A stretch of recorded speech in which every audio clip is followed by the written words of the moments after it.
Hello everyone, আসসালামু আলাইকুম। সবাই কেমন আছেন? আশা করি সবাই ভালো আছেন। আলহামদুলিল্লাহ আমিও ভালো আছি। তো আজকে আমার বোন আমাকে একটা সুন্দর নাকফুল গিফট করেছে, তো সেটা নিয়েই আপনাদের সাথে শেয়ার করছি। এই নাকফুলটা আমাকে অনেক দিন আগে গিফট করেছে, কিন্তু আমি আজকে পরবো।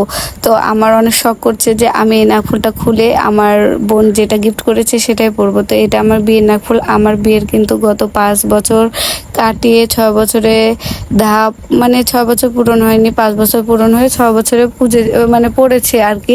তো আমি এই নাকফুল কোনোদিন খুলিনি, কিন্তু অনেকে অনেক কথা বলেছে যে অনেক বড় নাকফুল ভালো লাগে না এসে, কিন্তু আমি কখনোই খুলি নাই। তো আজকে আমার হঠাৎই কেন যেন শখ হয়েছে। এই নাকফুলটাও কিন্তু আমার বোন অনেকদিন আগে আমাকে দিয়েছে, কিন্তু আমি তবুও ইচ্ছে জাগেনি। তো আজকে জেগেছে, সেজন্য আমি বলছি এটা খুলবো, খুলে আমি এই নাকফুলটা পরবো, কেমন লাগে একটু দেখবো।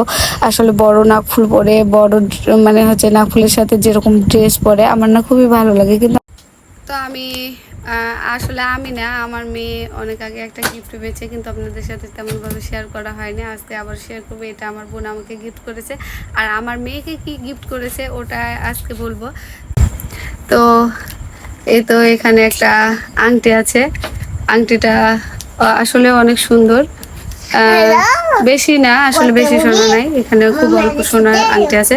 তো এটা আমার মা গিফট করেছে আমার মেয়েকে। তো আমি বলেছিলাম আমার মেয়ে পরে কোথাও না কোথাও হারিয়ে দেবে, সেজন্য বলেছি একটু বড় করে বানাতে, আমার আঙ্গুলে যেন হয়। তো সেভাবে বানিয়েছে। আমি এখন পরে বেড়াই, আর যখন আমার মেয়ে বড় হবে তখন হচ্ছে আমার মেয়ে পরবে। তো এই আংটিটা আসলে এমন ভাবেই, তাহলে কত চালাক আমি বলেন, যে আমার মেয়ে বড় হলে পড়তে পারবে আর আমি এখন পড়তে পারবো, সেজন্য এই আংটিটা সেভাবে বানানো হয়েছে। এরকম বুদ্ধি কার কার আছে?